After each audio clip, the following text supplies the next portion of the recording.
Episode 27। Ananya ने दी धमकी। Shopping करने के अलावा अनन्या के पास कोई और दूसरा रास्ता नहीं था। वह बिना शॉपिंग किए वापस नहीं लौट सकती थी, क्योंकि अगर ऐसा वह करती तो अरशद उसे जरूर डांटता और वह किसी भी हाल में अरशद से डांट सुनना नहीं चाहती थी। ऊपर से डैनियल, रघुवीर और श्याम अंकल भी उसका मजाक उड़ाते। वह इन सब का सामना नहीं करना चाहती थी, इसलिए उसने खुद को हिम्मत दी और आगे बढ़ गई।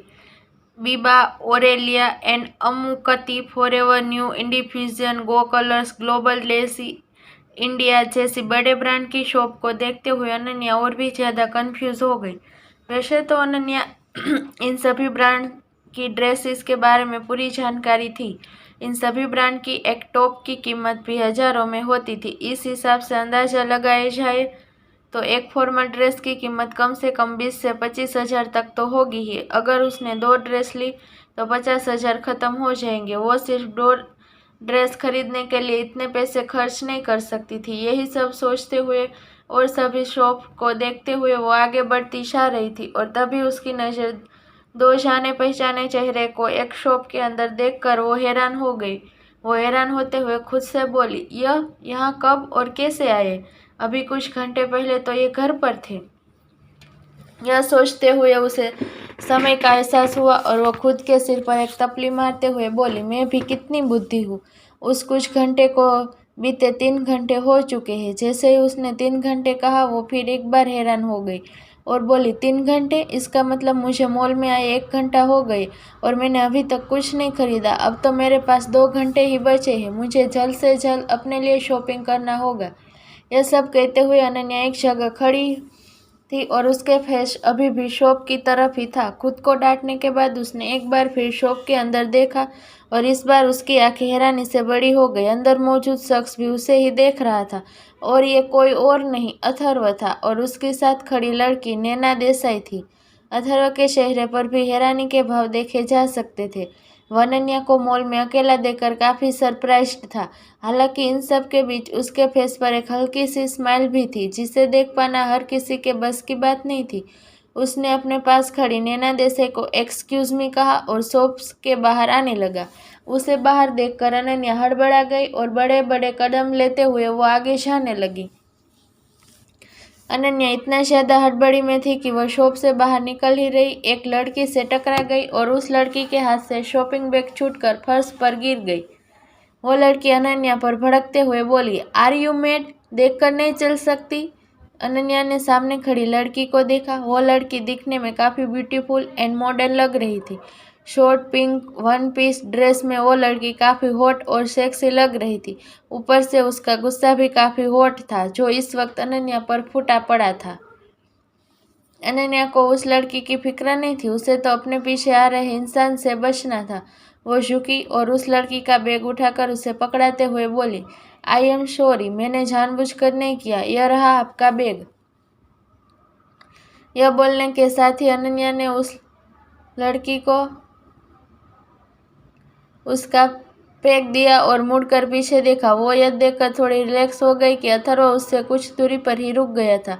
उसने एक बार फिर उस लड़की को सॉरी कहा और आगे बढ़ गई कि तभी उसके पीछे एक अजानी पहचान आवाज ने उसका नाम लिया, हे अनन्या। अनन्या इस आवाज़ को बहुत ही अच्छे से पहचानती थी और इस आवाज़ से वो सबसे ज़्यादा चिढ़ती भी थी।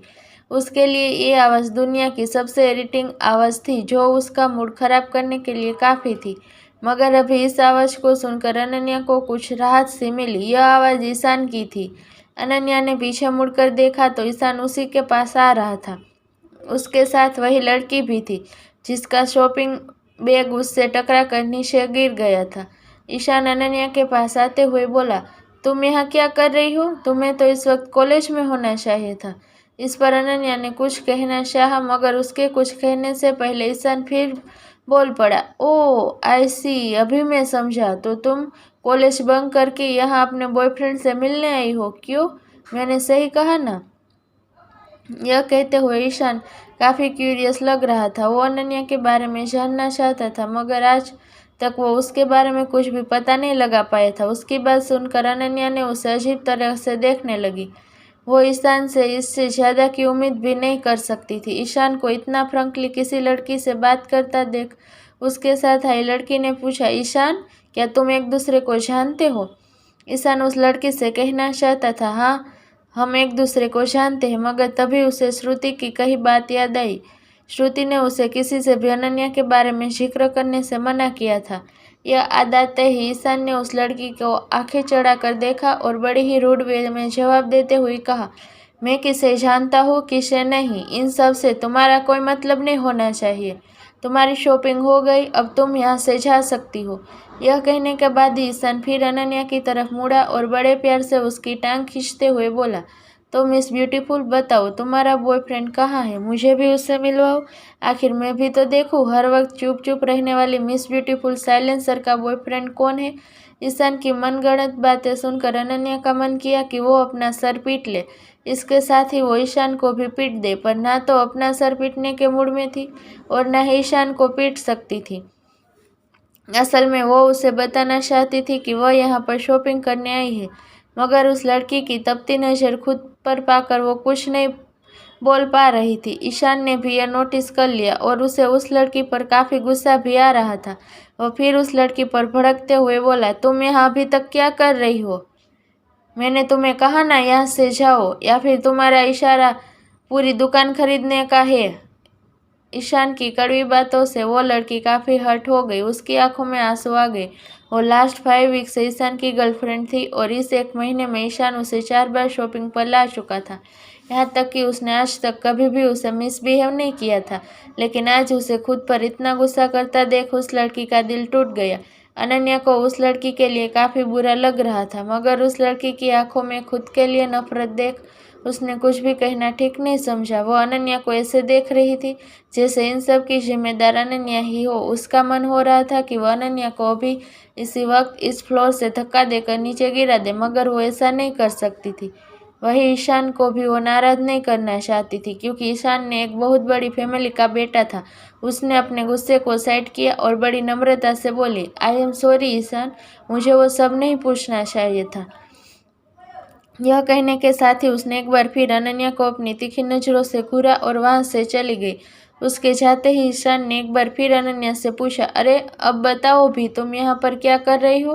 क्या तुम सच में अपने बॉयफ्रेंड से मिलने आई हो? अगर हाँ तो मुझे भी उससे मिलवाओ, मुझे भी उससे मिलना है। ईशान की फिर से वही बातें सुनकर अनन्या इरिटेट हो गई। उसने कहा, मैं यहाँ किसी से मिलने नहीं आई हूँ, मैं यहाँ शॉपिंग करने आई हूँ। यह कहने के साथ ही वह आगे जाने लगी तो ईशान भी उसके पीछे होते हुए बोला, तो तुम यहाँ शॉपिंग करने आई हो, वो भी कॉलेज बंक करके? तुम्हें क्या लगता है मैं तुम्हारी इस बेवजह के बहाने पर यकीन कर लूँगा? यह सुनकर अनन्या रुकी और ईशान की तरफ फिंगर पॉइंट करते हुए वो अपने एक एक शब्द पर जोर देते हुए बोली, तुम्हें यकीन करना है या नहीं करना है यह तुम्हारे ऊपर है, लेकिन मैं यहाँ शॉपिंग करने ही आई हूँ। एंड वन मोर थिंग, मेरा कोई बॉयफ्रेंड नहीं है। अगर एक और बार तुमने बॉयफ्रेंड किया तो मैं उस लड़की के बारे में श्रुति को बता दूंगी। शायद अनन्या ने इस तरह पहली बार ईशान से बात की थी, या फिर यूँ कहे पहली बार धमकाया था। ईशान आंखें फाड़कर सामने खड़ी लड़की को देख रहा था। उसे यकीन नहीं हो रहा था कि हर वक्त चुप चुप रहने वाली लड़की आज उसे धमकी दे रही है। उसने हैरानी से 2 बार अपनी पलकें झपकाई, जैसे वो अभी नींद से जागा हो। फिर वो अपना सिर हिलाते हुए अपने दोनों गालों पर हल्का हल्का मारते हुए बोला, क्या मैंने अभी कोई सपना देखा, या फिर यह सच था? नहीं नहीं, ये सच नहीं हो सकता, जरूर मैंने कोई सपना ही देखा होगा। अनन्या सुबह से चिड़ी हुई थी। ऊपर से ईशान की ऐसी पागलों जैसी हरकत देखकर तो और भी ज़्यादा चिढ़ गई। ऐसा नहीं था कि उसने ईशान से पहली बार इस तरह से बात की हो, बल्कि वह हमेशा से ही उसकी हरकतों से इरिटेट हो जाती थी और अक्सर उसे रूडली बात करती थी, मगर ना जाने क्यों ईशान पागलों की तरह रिएक्ट कर रहा था। उसने आसपास देखा तो सब उन दोनों को ही देख रहे थे। यह देख उसे अजीब लगा। उसने पहले कभी ऐसी सिचुएशन का सामना नहीं किया था। कुछ सेकंड ईशान को देखने के बाद वो आगे बढ़ गई। ऑलरेडी ही उसके 1.5 घंटे वेस्ट हो चुके थे और अब उसके पास सिर्फ 1.5 घंटे थे। वो ईशान के साथ रहकर अपना और समय बर्बाद नहीं करना चाहती थी।